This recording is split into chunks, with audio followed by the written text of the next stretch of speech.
Hello and welcome to the Ice Guys. This is the show that takes you into the world of the National Hockey League. Every game, every day, from a betting perspective. With pro sports handicappers, Ian Cameron, Alex B. Smith, and various guests from the world of hockey and sports betting. And now, here's your host, Ian Cameron.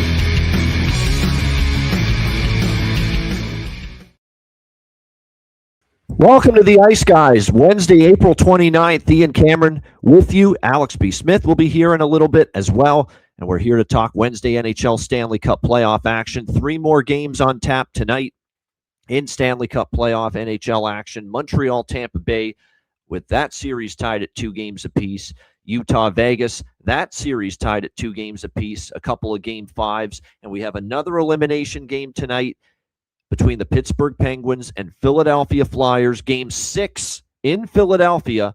The Flyers with a third chance to put away the Pittsburgh Penguins. We'll see if they are able to do that here tonight. We'll look back first on last night, and not a great betting night at all, unfortunately, but the games were entertaining.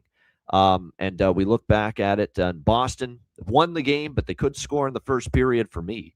When I wanted them to do something, unfortunately. But look, let's give the Bruins credit. And that's why I was leery of endorsing the Sabres yesterday, because it's other than Jason Zucker, we mentioned all the people, Jason Zucker, Bo Byram, just a handful of players, Alex Tuck, just a handful of players on the Buffalo Sabres with previous playoff experience. We were worried about whether that team would have the experience factor, the how to go about it, the process, knowing the process and what you have to do to eliminate an opponent, especially a team with pedigree, with tradition, with veterans like the Boston Bruins. And I was worried the Buffalo Sabres would struggle with that a little bit. And they certainly did in that game. And like I said, they got their early lead, 1-0.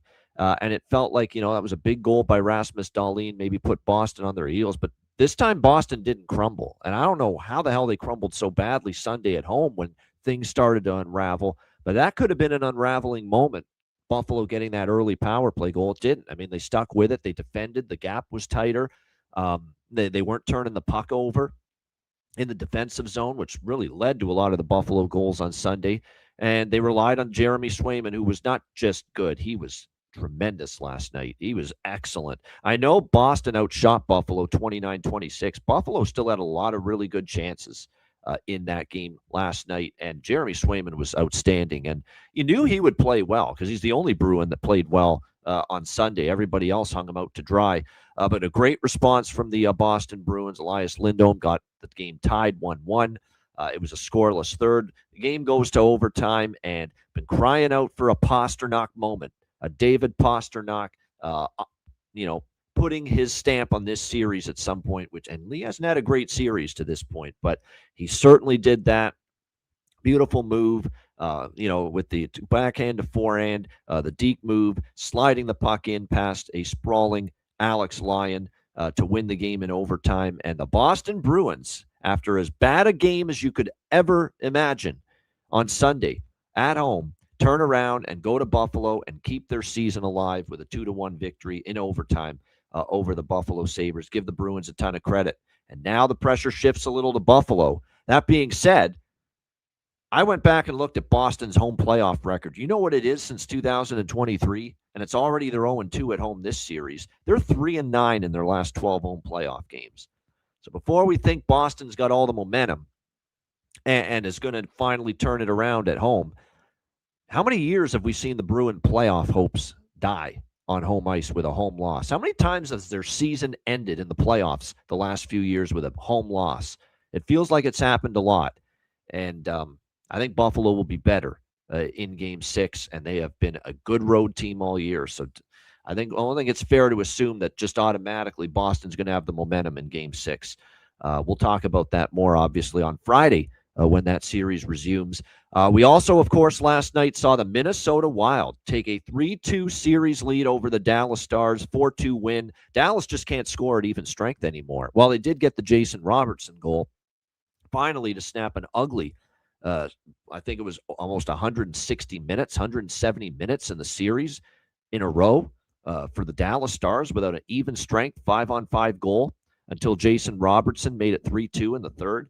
I mean, it's just been absolutely awful as far as what we have seen from Dallas at even strength. A lot of their damage has been on the power play.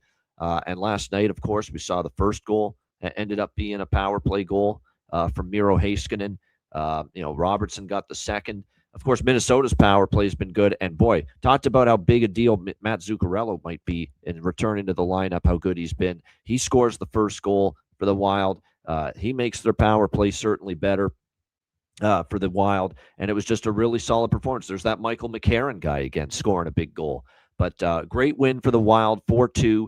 Dallas, again, you worry about, back-to-back years with the conference finals and all the hockey they've played, and they're battling injuries. And not to mention Mikko Rantanen hasn't had a great series. I know he had an assist last night, and he's had, I think, 4 or 5 assists, but you didn't expect him to have just 1 goal, in 5 games in this series. And he's a goal scorer.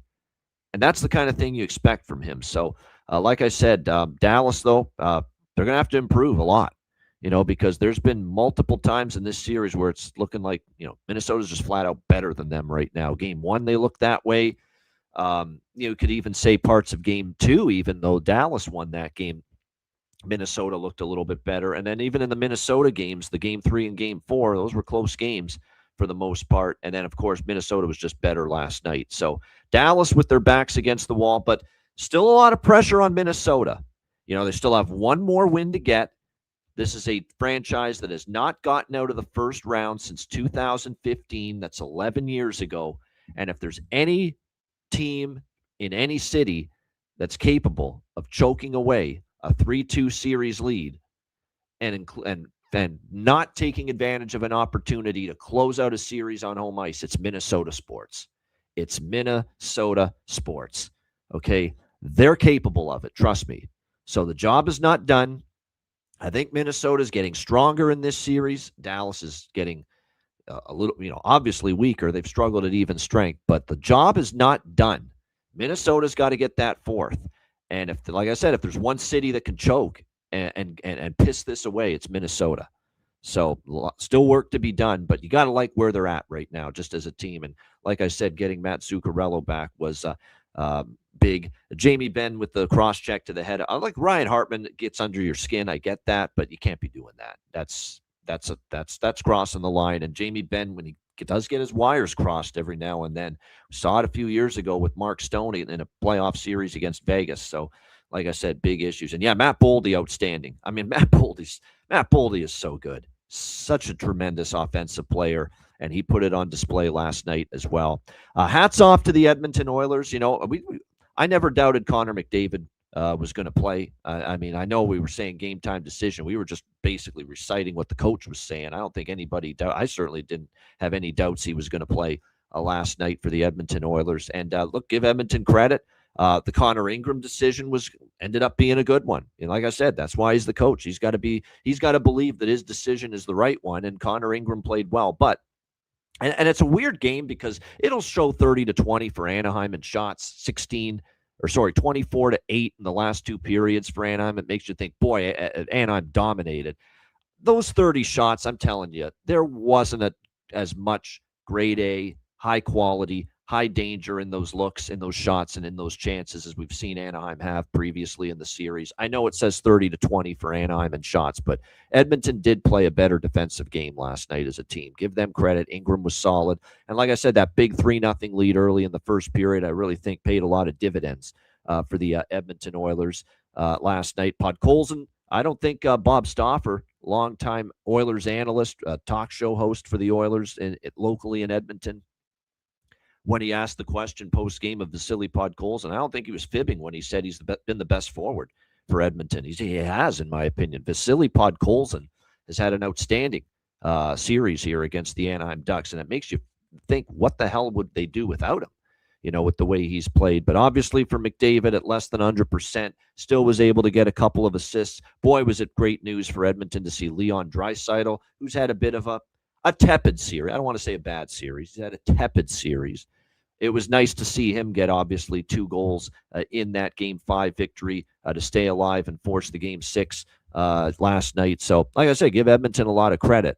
But you know what? That game, thank goodness I had Edmonton team total over 3.5. I added that about 20 minutes before the game started when McDavid was ruled in because they had scored 4+ goals 3 of the 4 games in the series and both home games. I figured I think they can probably still get to 4 with their backs against the wall because everything else fell short in that one. We did take Anaheim earlier in the day. We did take the Matty Rob special, not cashing, was just gut wrenching. Over 1.5 first period did hit, obviously. Over 5.5 falls short because it ended 4-1. Coach Q still pulls the goalie, Ville Husso. Of course, Lukas Dostal got pulled in the first period, and we still couldn't get an empty net goal, couldn't get a goal from Anaheim. That was tough. It was a tough night overall. And it was a tough night for our elimination game angle. And look, it's 3 games in a row going back to Monday now where we've seen it cool off quite a bit. Third period overs, 0 in the last 3 elimination games. The full game overs, 0 in the last 3 elimination games, although that was a horrific beat on our betcast Monday night with that Pittsburgh Philly, who deserved that over and didn't hit it. But the bottom line is the third period overs are 0-3 in the last 3 elimination games. Now, here's where I'm at with that, because I'm already getting people texting me saying, oh, we got to panic and alter our strategy. No, we don't. We just have to pivot a little bit. Here's what we do. What we do is we still go ahead in elimination games. And of course, we've got another one tonight with Pittsburgh, Philadelphia. What we're going to end up doing here is we're going to still bet the empty net props pregame. We're still going to bet a little third period over pregame. But what I'm doing is I'm going to go a little more less of a fraction of those bets before the game, evaluate where the game is at, say second period. And if the team that is trying to eliminate their opponent is leading, say midway through the game, late second period, then we're going to jump pretty hard on the overs live. That's pretty much what we're going to do, because what we are seeing is there is a bit of a difference in the success and the success of this angle based on the team that's trying to eliminate their opponent leading versus that team trying to eliminate their opponent trailing during the game. And the perfect example is these last 3 games, which all fell short. Who was trying to eliminate their opponent Monday night? Philadelphia. They were trying to eliminate Pittsburgh. Why did the third period over, all that, why did it fall short? Well, because Philadelphia was never trailing in that game. It was that, or never leading, I should say, in that game, Philadelphia. Pittsburgh had the lead, 2-0, 2-1, and you got to a point where in that third period, Pittsburgh had the lead, the team that was facing elimination, and it did slow down a decent amount. You flip that around, and Philly's leading 3-2 in the third period. There's probably a more open up and down third period in that game. I don't think there's much question about that. You look at Boston-Buffalo last night. Yeah, Buffalo led 1-0, but they didn't make it 2. Boston tied it midway through the game. And then at 1-1, there's not that utmost pressure on the Bruins facing elimination to open up the game. They're fine with it being 1-1 and try to capitalize on a mistake and rely on defense and Jeremy Swayman in net, who was tremendous last night. So the game script, the game flow worked against the third period overs in that game, as it did third period Pittsburgh-Philly. And then Anaheim-Edmonton last night, with Edmonton facing elimination, the game flow and the game script worked against the third period overs there because Edmonton's leading the whole game pretty much, instead of trailing at any point where they have to really try to open up and push for offense. So you have to remember that. It's the game flow and the game script, and we had 3 games in a row where the team facing elimination, Pittsburgh, Boston, Edmonton, they weren't significantly trailing in the latter stages of those games. And I think that hurt it a little bit. So that's why I say we're not abandoning the strategy. It works long term. You still look pregame at your empty net props. You still look at pregame at the third period over, but you scale back maybe just a little bit. You reevaluate and you reassess live in game. Is the team facing elimination ahead? Is the team or is a team that is trying to eliminate their opponent ahead? Is the team facing elimination behind? And if that is the case, as we get to that second half of the game, latter stage of the game, then we pounce more on the live overs. That's what you do, and that's what you do. We don't just say, "Wow, it's lost 3 in a row. We're just going to abandon ship and not bet third period overs anymore in an elimination game." That's a bunch of nonsense. I'm not even asking for that, and I'm hearing people say maybe I got to jump. I got to jump in. Got to jump in and stop you, Ian, because Yeah, this is what you said. It's not a system. It's a strategy, yeah, and everybody's betting it like it's a system. It's not a system. If you look at even just my that's card a good with how point. Yeah, I've gone through in the third period, every play hasn't been involving the full game over. Every play hasn't been involving just strictly 2 or 2.5. I've been telling you to shop around and look around within different games. In fact, for tonight, I have a different strategy with this game 6 personally because of the fact that I have bets pre-flop that are affected with this game now being the 6 game, 7 game stack. So you got to remember that it's a strategy. It's not a system. This isn't something we're right. just blindly betting through every. The only thing blindly betting through is the empty net goal in the game. Yes, because that can affect either team. But everything else has to be, looked at as an individual play. And like you said, there is the opening of adding to it live, which what you were dead on right about. The live strategy with the third period is looking for the team that is trying to advance to be in the lead because it opens things up for that trailing team.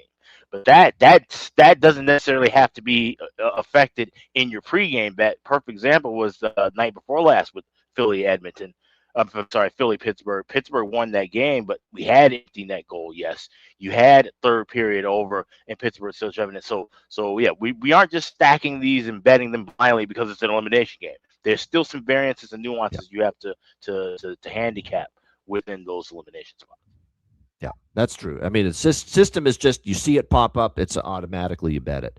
In this you've got to tinker a little bit. You're right, based on the teams, based on the situation. I think the general thought process, though, and what I'm trying to hammer home is that this is a stronger strategy when the team that is obviously trying to eliminate their opponent is leading Yes. backstretch of the second period, going into the third period, and the team that's facing elimination is trailing back half of the second period and going into the third period. That's why Ottawa, Carolina on Saturday was a perfect, why it worked perfectly. That's why Colorado, Los Angeles on Sunday, that's why it worked perfectly. Colorado was ahead.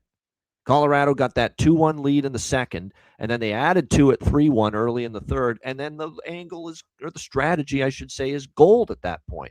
It's fantastic. LA's got to open up, and there's going to be chances for chaos later in the game, scoring-wise. And when you're looking at those teams that are looking to advance, we talk about killer instinct. We talked about, teams who have no problem pouring it on. Colorado, the team has no problem pouring it on. They'll score 6, 7 goals if you give them a chance to, which is why I like that third period alternate team total over 1.5. I haven't Yeah. bet that with the Philly Pittsburgh series because No, I don't see that kind of a pace. I wouldn't be betting that anything like that in Boston Buffalo because I no. haven't seen that kind of killer instinct from those teams. So there's still a series by series kind of system you have to look at this within the strategy. That's all. Yeah, yeah, exactly. So it's just we're not abandoning the strategy. That's the one thing we will not do. And someone was asking, do we have to abandon the strategy now? It's okay. I get it. It's lost 3 in a row. It's this question because of it losing 3 in a row, third period overs. Some people want to ask it.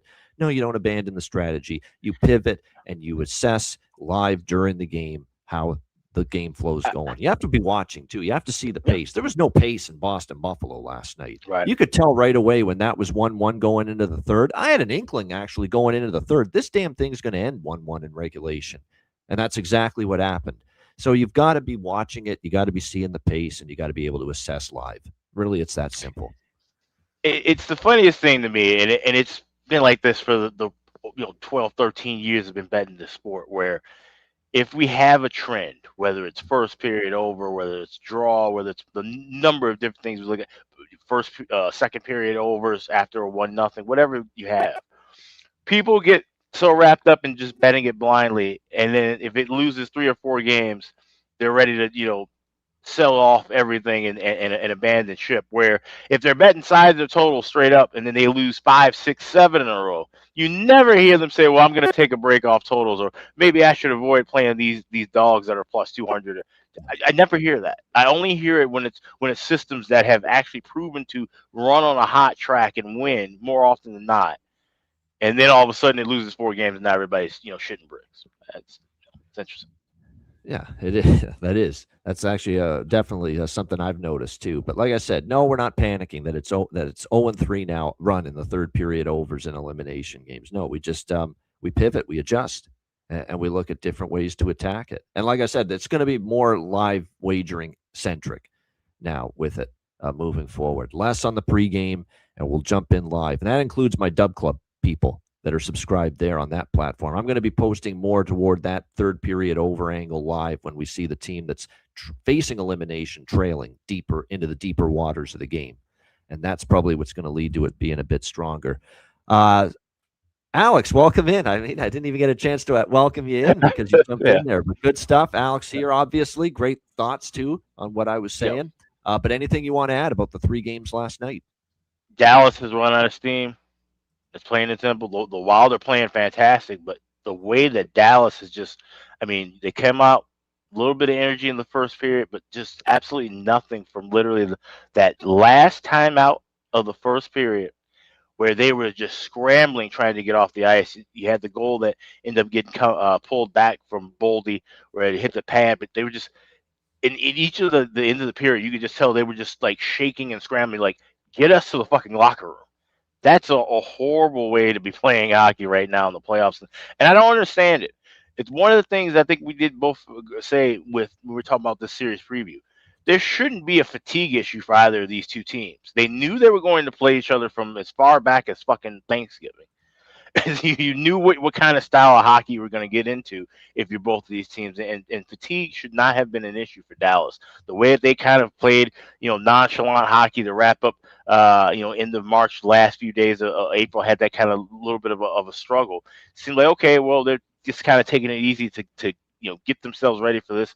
No, they just didn't have it, and they don't have it. Now, we're still talking about Choke City. Still talking about Minnesota needing one more win at home of all places to wrap things up, where, yes, they play better at home overall, but the pressure of that crowd's anticipating breaking the streak. Now the pressure's on you because, okay, if you don't take care of business at home, you got to go back to Dallas for a 7th game.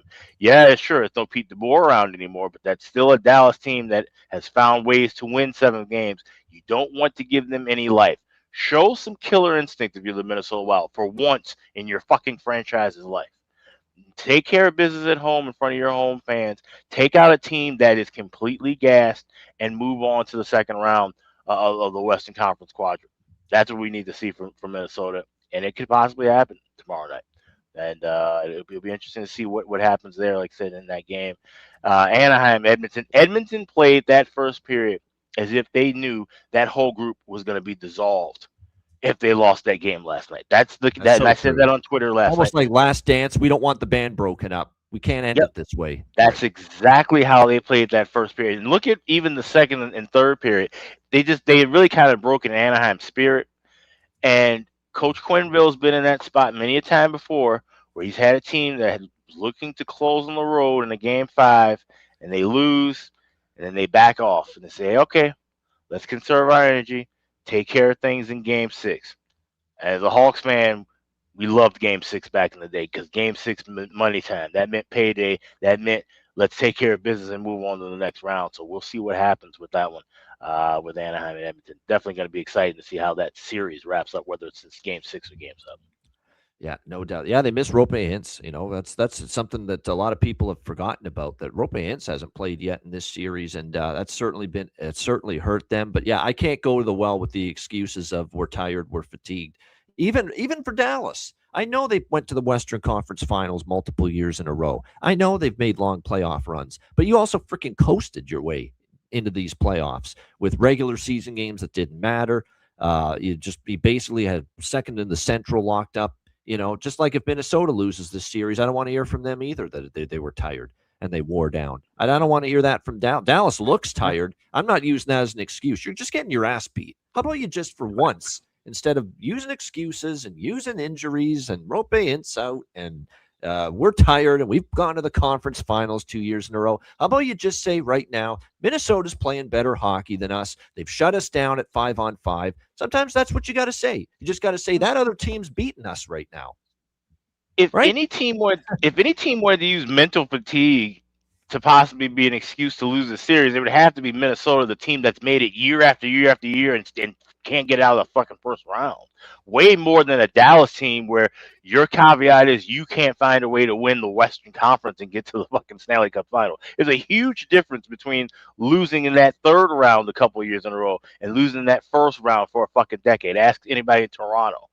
So, like I said, you can't use that excuse here for the Dallas Stars. Yeah. No, I don't want to hear it. I don't want to hear it. If you get bounced in either game 6 or game 7, I don't want to hear why we went to the conference. And I don't even want to hear it from Edmonton if they lose to Anaheim, that they've gone to the Cup final multiple years. No. Well, Edmonton's got their reasons. Yeah, I would accept that from Edmonton because Edmonton, and it's deeper than the last 2 years. Yeah, it's deeper than the last year. This Edmonton debacle can go back a fucking decade on. They got 3 centers playing hurt too. McDavid, right. David Draisaitl and Dickinson. Yeah. They've got way more reasons to use the injury crutch and the worn down and exhausted crutch than Dallas. There's no question. Edmonton can play that card. I don't want to hear it from Dallas. So from that standpoint, there's a big difference. All right, let's get into tonight. This is a great night. We've got really tonight, tomorrow, and Friday. We've got 6 of the 8 first-round series going at least 6 games. How good is that? I mean, we've had 2 sweeps, Carolina over Ottawa, Colorado over LA. Every other series in this first round is going at least 6. And that also means we have 6 opportunities to have a game 7 here in this first round. Incredible. I think we're going to get multiple game 7s. I do. It's to me, are we really going to see 5 or all 6 end in 6 games? I think we're going to have a chance to have multiple game 7s at the very least here in this first round. And boy, oh boy, would that be exciting. But we got to get there first. And we start with a pivotal game 5 with the series tied 2-2, Montreal, Tampa Bay. Tampa Bay minus 170, home favorites, 5.5 the total.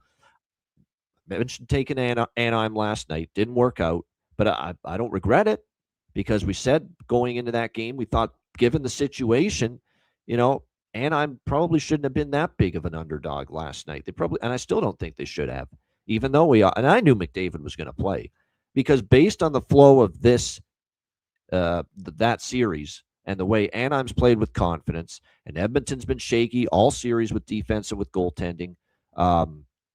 I just didn't buy Anaheim being that big of a dog.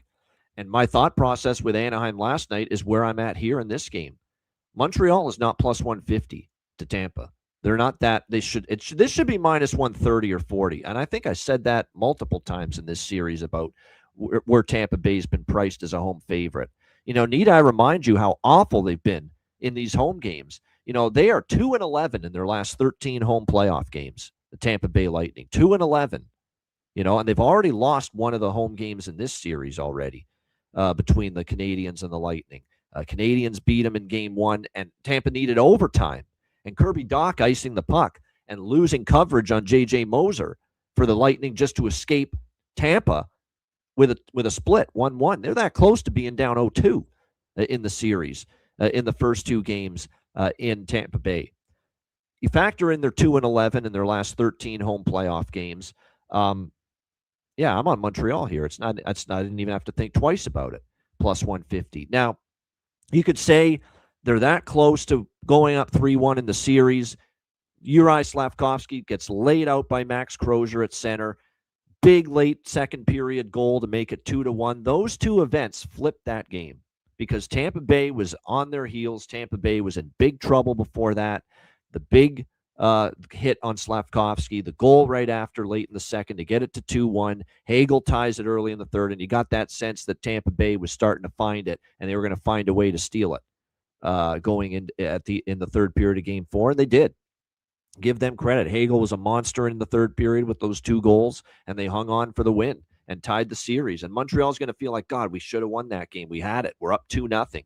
And we found a way to lose. And you could look at this game and say, well, this young team now, they're going to wilt. They're going to fade away. That's too much of a mental blow to overcome. Losing that game, losing your opportunity at home to go up 3-1 in the series. I say BS to that. I think they're a resilient group, Montreal. And I think Marty St. Louis' coaching will allow that. He's been through the wars and the ups and downs and the momentum swings of a playoff series as a player many years ago with this Tampa Bay Lightning organization. I think Montreal can right the ship, pick themselves up off the mat and have a chance to win this game tonight. I'm not saying they're going to win the game, but you can't convince me the value is not anywhere but the Montreal Canadiens tonight at plus 150 with the way this series has gone. So I'm on the bleu, blanc, rouge, le Canadien, le Canadien. We are on the Montreal Canadiens here, plus 150 in this one. I have no idea what I'm going to do with these totals tonight.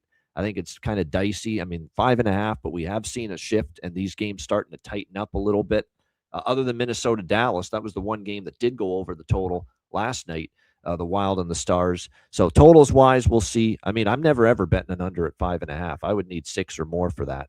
But like I said, as far as the overs are concerned, I find the last couple games in this series, more of the damage has been early in the games. Where we've seen first period overs and we have seen both teams to score on occasion, cash in the first period. And then we've seen the last couple games in this series after the flurry of goals in the opening 20 minutes kind of slow down a bit as well. What I do like too, and there's a bunch of props I do like in this game. I'll get to those in a moment. One of them is Andrei Vasilevskiy over saves. I heard Montreal saying we need to throw more pucks at the net, and I agree with that. 18 shots is not enough in Game 4 for the Montreal Canadiens. So I think there's going to be an onus, shoot the puck a little bit more, get more volume, get more traffic, make life a little bit more difficult for Andrei Vasilevskiy. And Vasilevsky's saves prop is only 22.5 in this game. It's a low number. So I think there's a chance that Vasilevskiy over saves at 22.5 could be worth a look here. Alex, what do you think for Game 5, a pivotal one, Habs Lightning? Yeah, this is where we start to see series shift, right? We tend to see, if it's been a high scoring series, you tend to see the defense really sharpen up and kind of clamp down, play a little bit more tight to the vest, a little low and slow hockey. I think we could see that here. I'm not playing a total here, but I like this game to go to overtime, which has been the story of the series. Plus 330 at FanDuel, which, God, I can't remember the last time FanDuel had the best price for a draw around, but that is the case. But also, if you look in that game special spot, you can grab either team to win in overtime, plus 600. I'm going with Tampa Bay here. Now, of course, I do have a little piece of Tampa Bay in this series, but I feel like this is one of those games where, even with Montreal, with what they've learned in the last couple of years, I still think this is a game where I trust a veteran team with a Vasilevskiy, with a Kucherov, with a Hagel to find a way. Not saying that they probably don't even deserve to win this game. It's going to be that kind of a close battle. I think this is going to be a game where we see the Habs dominate. We see it tied. We see the Habs with a bunch of chances, and then all of a sudden, it's that flash knockdown. It's that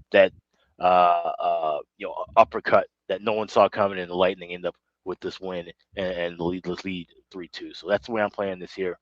Lightning plus 600 to win in overtime or shootout, along with the draw plus 330, and a little piece of Lightning to score first goal, first period, plus 115. All right, Lightning first goal, first period, Lightning in overtime. Liking the draw. I mean, the draw finally didn't hit in Game 4. First time in this series we had not seen overtime between these two teams. But like I said, it's going to be interesting to see how it plays out. As far as props for this game, I already mentioned the Vasilevskiy saves prop, but there's a few more that I'm interested in here as well. Let me just bring up the current lineups here as far as this game's concerned. I think there could be a couple of subtle changes here for the Canadiens. I'm not 100% sure yet, but I'm seeing Caulfield, Suzuki, Slavkovsky. Top line's going to be unaltered. But I'm seeing Josh Anderson, Phil Deneau, Jake Evans, Alex Newhook, Brendan Gallagher, Ivan Demidov, or Ivan Demidov, I should say, Zach Bolduc, Kirby Doc, Alex Tessier. I thought Joe Veleno was going to be in, but he's not. I knew Oliver Kapanen was going to be out because everyone was talking about Kapanen being a healthy scratch tonight. So that's not surprising. But I heard Veleno would be the guy coming in. It looks like Brendan Gallagher's the guy coming into the lineup. And, I thought this could have been done earlier in the series. I know his foot speed's an issue. It's always the issue with Gallagher. It's always been, can he keep up at this stage of he was never a speed burner to begin with. But at this stage of his career, can he keep up with the pace of the game? But I think at this point, he'll give you the grit and, go to the front of the net. And that's what you need more of right now. Vasilevskiy, you can tell with that win, he's probably only going to get more confidence in him because this hasn't been a stellar vintage Andrei Vasilevskiy series so far. But you could tell he got it going in Game 4 a little bit. Once Tampa came back, we were able to see, obviously, him get more confidence. And you give this guy confidence, he can be dangerous. So how do you throw him off? You got to take the eyes away, crash the net, go to the blue paint. That's one thing you're going to get with Brendan Gallagher and him being in the lineup. No question. And I feel for Ivan Demidov because he's getting his chances, but he's got no confidence right now with the puck. None. I mean, he's missing the net. He's shanking the shot. He is just having all kinds of issues finishing right now for the Montreal Canadiens. And that can't happen. They need something from him offensively, especially if, Caulfield is going to be shut down, at 5-on-5, which has been the case for most of the series. Slafkovsky had that tremendous early part of the series, especially game one. But even he's kind of quieted down a little bit since then. So you need some of these guys to get going here if you're the Montreal Canadiens. But anyway, as far as the props here for this particular game tonight, shots on goal. Zach Bolduc's gone over 1.5 shots in 3 straight games. And he obviously got on the board last game for Montreal. I mean, I'm at the point now with the props where it's almost like, you count on the guys that are showing up for you. And suddenly Bolduc is starting to, feel it a little bit. I'm going to take a shot with Gallagher, too, entering the lineup, that maybe he gets on the board. And both of them are in that plus 700 price range to score a goal tonight, Brendan Gallagher and Zach Bolduc. So I think both of those are nice little down the board, under the radar bets worth a shot. Brandon Hagel's just can't be stopped right now. That's eventually going to have to change if you're Montreal, but he's scored in every game in this series so far. Obviously, you're only getting plus 145 for him to find the back of the net. But like I said, no argument if you're interested in Brandon Hagel to score. Lane Hutson's collected a point in 4 straight games. I know it's minus 160, a little pricey, but you could certainly look in that direction. Tessier has gotten a point in back-to-back games for Montreal, although I'm seeing he might be on the 4th line tonight. So keep that in mind. You may not get that same amount of ice time for him here in this game tonight. Tampa Bay, it looks like their lines are going to be Hagel, Point, Kucherov, Gord, Cirelli, Gensel. There's not going to be a huge adjustment necessarily for them going into this game tonight. As far as blocked shots, we've got Caden Gooley and Lane Hutson have gone over 1.5 block shots, 3 straight games. If the Habs finally start shooting the puck more, putting more pucks at net, Ryan McDonough could be and Chernak for that matter, both of them, their shot block props over 1.5 could be worth a look. And like I said, I do like Vasilevsky over saves tonight. It does sound like much. And Gord does have value. I agree. If I'm going to look at value, Yanni Gord is with Cirelli and Gensel on that second line. So there's some pretty good value there. I think Radish too. Radish remains a power play threat. Radish has been shooting the puck quite a bit. So Darren Radish, anything involving him, I don't mind the props for that defenseman either for the Tampa Bay Lightning. All right, next up, it is the Battle of Pennsylvania, which is getting more and more interesting. Pittsburgh, Philadelphia, Flyers minus 120, home favorites, 5.5 the total in this game. I'm going to be brief because it's just I'm running it back again. Now, the only thing we didn't get was Philly coming back and winning in Game 5, but 2 games in a row I've been on Pittsburgh goal in the first period, Pittsburgh first goal first period. I'm on it again. They're the team with their backs against the wall. They've come out strong in these last 2 games since they were down 3-0 in the series. They've gotten that first goal. They've gotten it early in the first period. Why change it? I think Pittsburgh first goal first period is the look. Goal in the first period once that price falls to a decent level. And then only once that happens, and if that happens, will I bet Philadelphia money line. I'm not betting it pregame because I do think there's a pretty good chance we're going to end up seeing Pittsburgh get that first goal again here in this one. And that's pretty much what I'm going to go with here. We do want to point out with the first period overs, they have not been doing well. The first period unders have been doing very well in these playoffs, but it opens the door for this, and the angle cashed beautifully for us in this very series on Monday night during the betcast, where it was 1-0 Pittsburgh after the first period, and then we got the both teams to score second period and second period over for a 1-0 first period. It lost last night with Boston Buffalo, and I will say that I bet it because the system's been so good. But I was worried about it in that Bruins Sabres game because you just saw the pace be such a slog last night between the Bruins and Sabres, and it didn't hit because we only got the one Boston goal in the second period. But that second period, that 1-0 first period system play for the second period over and both teams to score second period. Even after last night, it's still 11-2 for the second period over after a 1-0 first period, and the both teams to score is now 9-4 for the both teams to score second period after a 1-0 first period. It's still been a great angle. So I have a feeling we might see that angle pop up here, similar to Game 5. So we'll certainly be betting that if it shows up live. But the only thing I've got pregame here is Pittsburgh goal first period, Pittsburgh first goal first period. And then we're going to look at obviously, look, empty net goal. Yes, this is an elimination game. Empty net goal, Philadelphia empty net goal, little tiny dabble on the 5.5, which we got totally brutal beat Monday night with the over 5.5. It should have hit in that game. So I'm going to bet that small, all of those smaller pregame, the third period over to the empty net props, and the full game over. And again, smaller fractions on those bets. And we're going to pounce more on a live over. If tonight, unlike Game 5, we have a scenario where Philly is leading deeper into the second period and going into the third, that's when we're going to get more bullish on a live over at that point. But we're going to look for that first because those have been the situations where the live overs and the third period overs have been at their absolute best. And that is obviously when the team that is trying to eliminate their opponent is leading in the back half of the game, and the team facing elimination is trailing in the back half of the game. Alex, what do you think here for Game 6? Now, I'm not looking at anything early personally because here are the things that I have on the line tonight from before the series started. Series exact games ending at 6 games, plus 205, and Flyers 4-2 plus 600.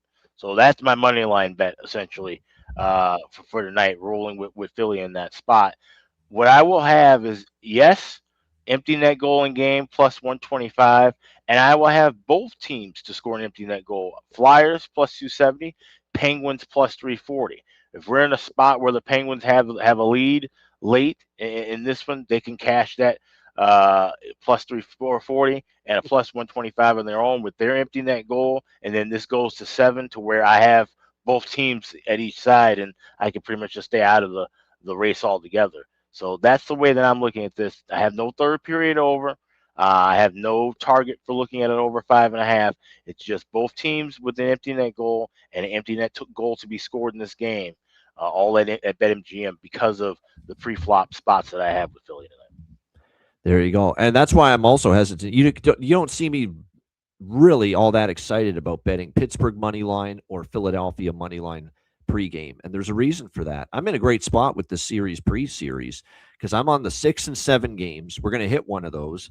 I did the Alex method of going one step further with Philly 4-2, Philly 4-3, Pittsburgh 4-2, Pittsburgh 4-3. We're going to hit, we're going to hit the 6 and 7, and we're going to hit one of those 4 exact series results, with Philly 4-2, 4-3 or Pittsburgh 4-2, 4-3. So it's almost like my job is done here. We don't really have to get too, pot committed here with individual money lines game to game now at this point in the series.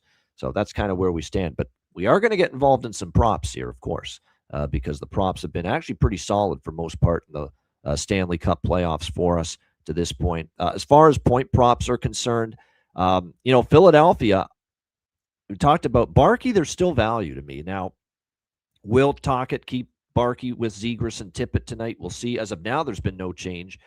Konechny, Dvorak. Dvorak's had a bunch of chances. The one thing I want to note about Dvorak is he's been consistently generating chances.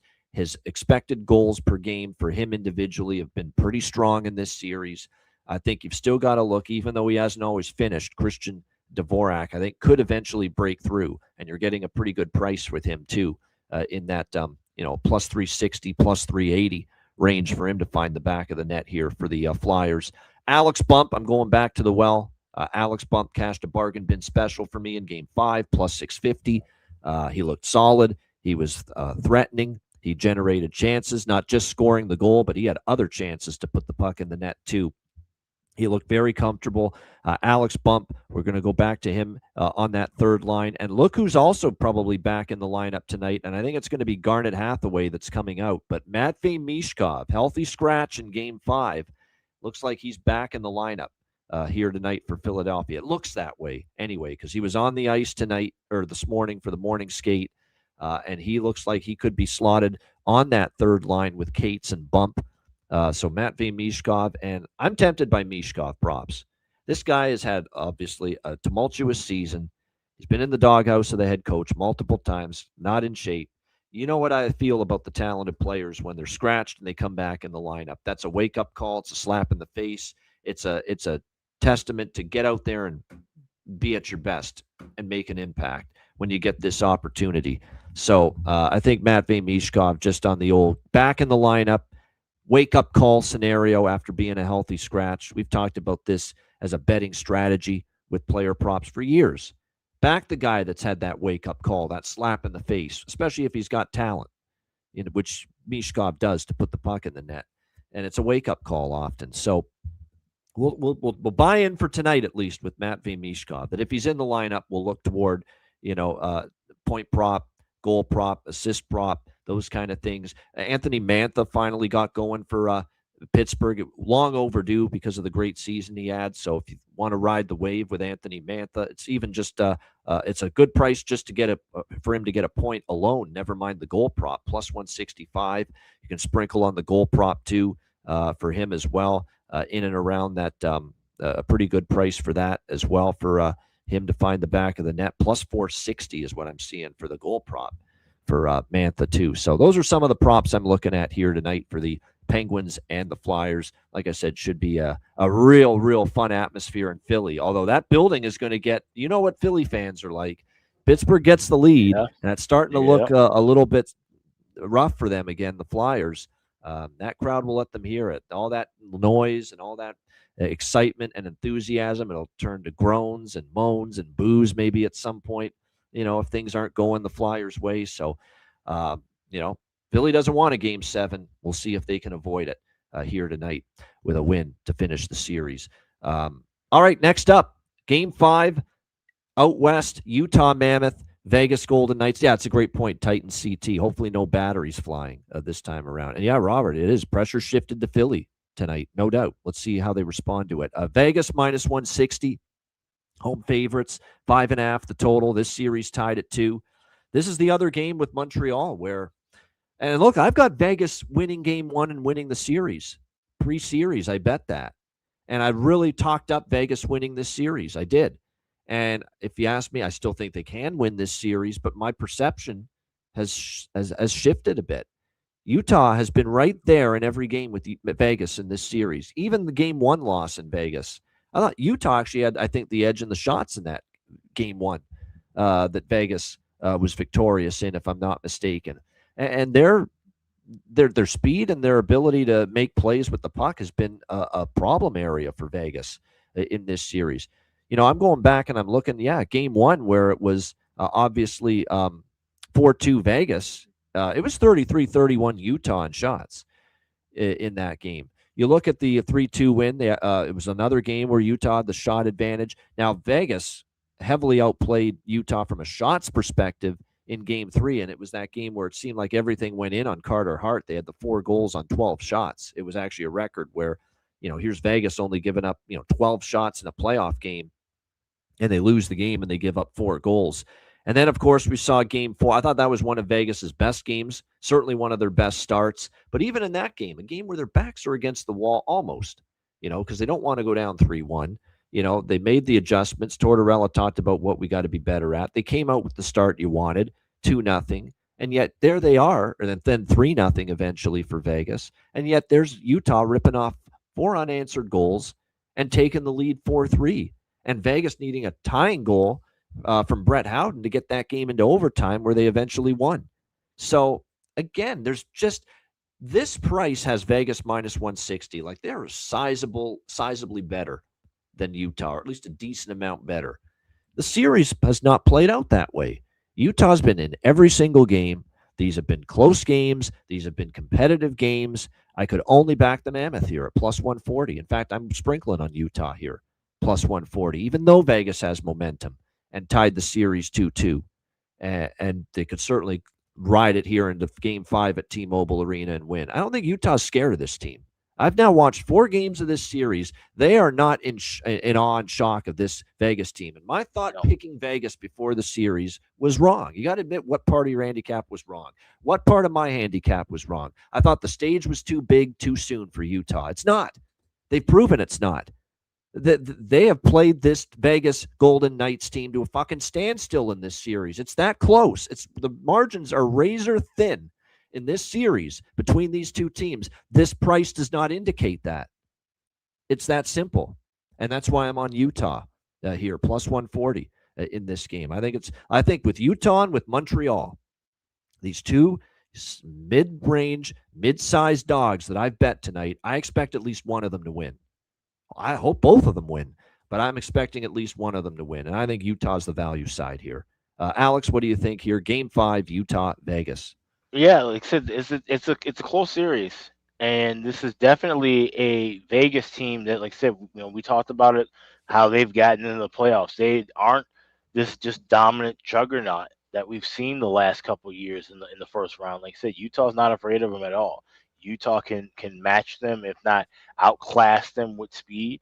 And like I said, and the home ice advantage has certainly been Utah. T-Mobile Arena is not that scary place anymore with the big medieval times intro and all that. Yeah, everybody's used to that now.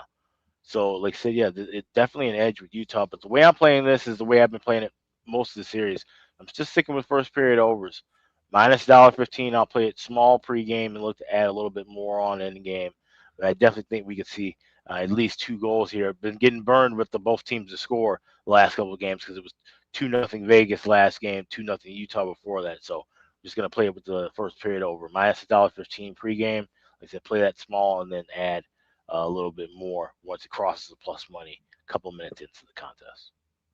Yeah, of all the games that even the Pittsburgh game where I'm on over 5.5 a little bit, I don't love it. This is the game I'd probably be most bullish on an over with this game because I just think the pace is there. I think both of these goaltenders have been worked harder and harder as this series has gone on, but I'm definitely splitting this, especially with it not being an elimination game. Usually an elimination game, if I like an over at all, it's all full game because we know the third period it could explode. But with this not being an elimination game, I would look to split it. First period, over 1.5, full game, over 5.5. And we have seen the over 1.5 cash in the first period, 3 straight games in this series. Only in game 1 did the first period over not hit. Game 2 it did. Game 3 it did. Game 4 it did. And I think it's got a chance to cash once again here tonight. As far as props go for this game, we'll start with the shots on goal. It's wash, rinse, repeat for Dylan Guenther. If you're not betting Dylan Guenther shots on goal props, I mean, you're missing out. You're missing a chance because every game he's gone over 3.5, and you're still getting a plus price at many books with his over 3.5 shots prop. Dylan Guenther, he's the shooter on this team. We all collaborated on this one next. This next shot prop that I like on the BetCast Monday night. We talked about it before the game started. We noticed Pavel Dorofeyev for Vegas was moving up to the top line and getting the number 1 power play unit assignment as well. And sure enough, look what happened.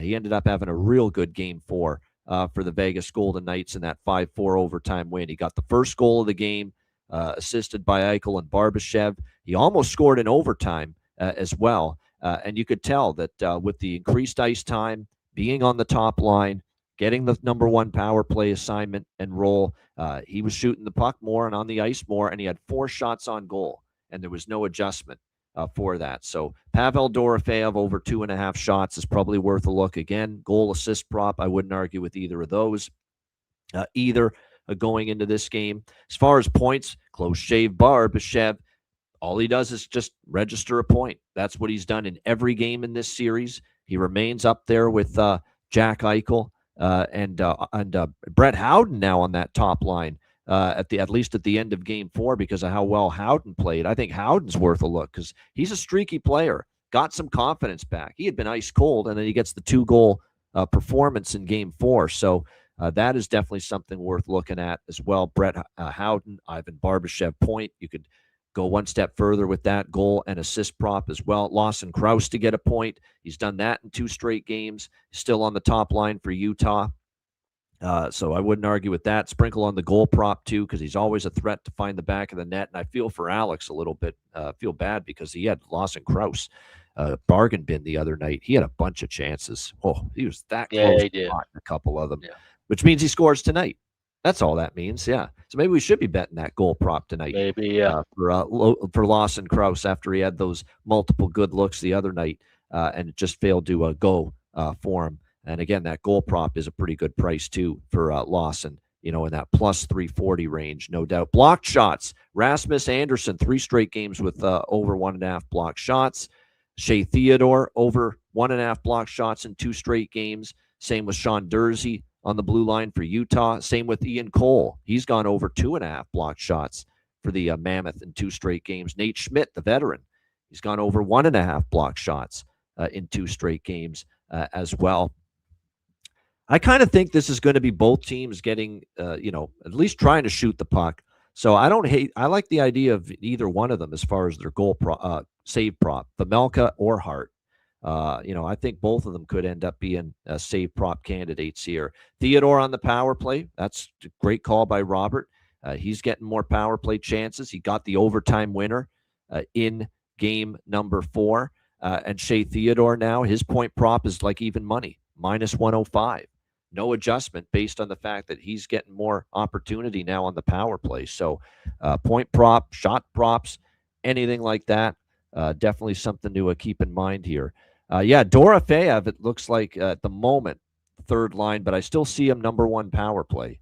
So, part of it was he was going to be on the top line, and he was in game 4. I'm seeing that too from our guy in the chat here, Broward County. Yeah, that he might be on the third line tonight. I still think it's still 2.5 shots on goal, and any of his props are still worth a look. Because remember, he's going to be on the power play, top power play unit still, and Eichel's going to look to put it on a tee for him because they know that guy's got the ability to finish when you put the puck in his wheelhouse. So I think that's definitely something to keep in mind, that even if he is down to the third line, he's still on the number 1 power play unit. Still has the potential to make an impact. All right, shout out to everyone in the chat. Hit the like button. We appreciate it very much. Again, check out wizardsportspicks.com, NHL, Stanley Cup playoffs, NBA playoffs, MLB, and more. Get on board on the website, wizardsportspicks.com. And, of course, patreon.com/Ice Guys, $10 per month. Goalie charts, totals charts, daily betting card, sides, totals, player props posted each and every day on the Patreon page. I know our mantra was we wouldn't reveal betcast dates until the day of the betcast, but we do have to tweak it now that we're into this latter stage of the rounds and schedules are all over the place. I don't mind revealing it before the day, but we will have a Patreon exclusive live betcast tomorrow night. It will start. This is official now because of how it transpired last night that Edmonton stayed alive. We will be on with you at 10 o'clock p.m. Eastern time tomorrow night for Game 6. Edmonton, Anaheim, and we'll catch the end of the Dallas, Minnesota game probably, which starts at 7:30 p.m. Eastern time. So we'll be on for the end of that game, probably its conclusion, a pivotal Game 6 elimination game there between the Stars and Wild. So we always, Alex loves his Pac-12 after dark over the years in college football. How about a little betcast after dark tomorrow night? 10 o'clock p.m. Eastern time for Game 6, Edmonton, Anaheim. We hope you join us. And the way to join us is becoming a Patreon member. So get on board, $10 per month. Your membership goes a long way to supporting the show, keeping it going long term. Of course, you get goalie charts, totals charts, and the daily betting card.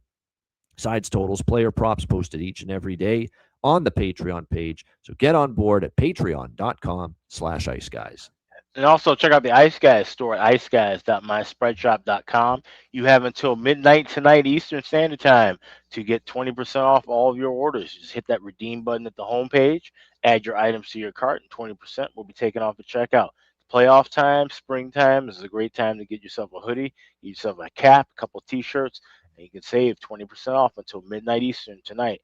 That's at iceguys.myspreadshop.com. All right, bargain bin special of the night. Best bets coming up right after we hear from our great Ice Guys sponsors.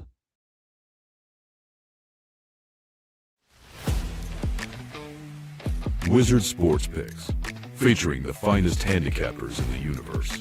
Sharp insights, trusted picks, and relentless results. We strive to help you become consistent winners. This is Wizard Sports Picks.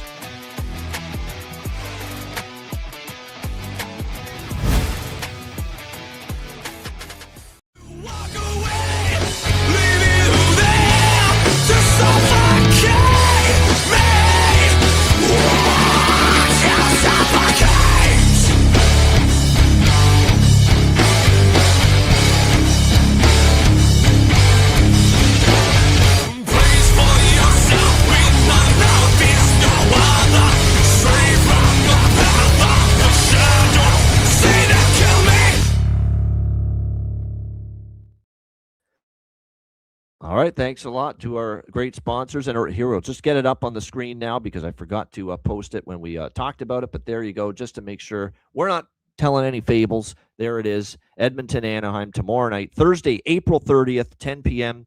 Eastern time. Patreon exclusive live betcast. 3-2 Anaheim in the series. This Edmonton Stanley Cup contending team. They've gone to the finals 2 years in a row. They're trying to keep this foundational run alive, if you will, tomorrow night. That should be a real fun game, real fun betcast. So again, make sure you join us, patreon.com/Ice Guys. Game 6, Oilers Ducks, live betcast tomorrow night, 10 p.m. Eastern. All right, bargain bin special of the night. Alex, what do you got? Let's go to that Montreal Tampa Bay game, and we've all said it. I've said it. This Lightning team looks to be cooked compared to where it was the dynasty run of several years ago, that the window seems to be closing. But like I said, I feel like this is a game tonight where they show that veteran punch. They find a way to get the job done. I think one of those veteran guys who we've seen do it time and time again in a Bolts uniform, it's Yanni Gourde. Give me him anytime goal scorer plus 700 available at FanDuel to get on the board tonight for Tampa Bay. Yanni Gourde, anytime goal scorer for the Lightning. That's my bargain special tonight. All right. And good value, too. Yanni Gourde on the second line for the Tampa Bay Lightning. Alex going with that for bargain bin special of the night for this Thursday slate. Bargain bin special of the night, or Wednesday slate, I should say. Bargain bin special of the night for me. I'm going to Montreal, Tampa, and I'm going to go to Mr. Bolduc. I think this is a guy that can get crazy streaky, going back to when he was with the St. Louis Blues, and I find he's getting more and more confidence. Gets the goal in game 4, and at plus 700, I think it's definitely a bargain bin worthy price. Zach Bolduc for Montreal, plus 700 for my first bargain bin special of the night for this Wednesday night slate. My second bargain bin special of the night for this slate, I am going to go to, and I'm actually going to take a shot with the guy that Alex did the other night, Lawson Crouse, Utah, plus 330. Best price available for him. I like the price. I think there's a chance he finds the back of the net. He had some just tremendous opportunities the other night. The puck just didn't go in, but he's on the top line. He's getting the minutes, getting the chances. Lawson Crouse, Utah, plus 330, along with Zach Bolduc, Montreal, plus 700 for bargain bin special of the night. I like Robert's choice, Brett Howden, as well. That's going to be on my goal prop card for sure. Brett Howden, plus 325. That's a good one. But officially, we're going to go Bolduc and Crouse for bargain bin special. All right, best bets. Alex, what do you got for best bet? Let's go with Utah and Vegas. And like I said, that's been a back and forth kind of a series. I expect to see some goals early in that contest once again. So let's go the first period over 1.5 minus $1.15 with the Mammoth and the Golden Knights. All right, Vegas, Utah, over 1.5 first period for Alex with his best bet. My best bet for this slate, let's go with that. I like it. Bleu, blanc, rouge, le Canadien, le Canadien. We're going to go for that big underdog score tonight. Montreal to get the job done against Tampa Bay. Well, I have no qualms whatsoever. Doesn't mean it's going to win here, this Montreal bet. But when you have a chance to take this good of a price and this even of a series, and you're going against a team that's, 2-11 in their last 13 home playoff games, you're going to take a chance on a price like this with a team like this. And again, Tampa 2-11 run in their last 13 home playoff games. So we're going to take Montreal here, plus 150 for my best bet here for this Wednesday NHL slate. Shout out to everyone in the chat.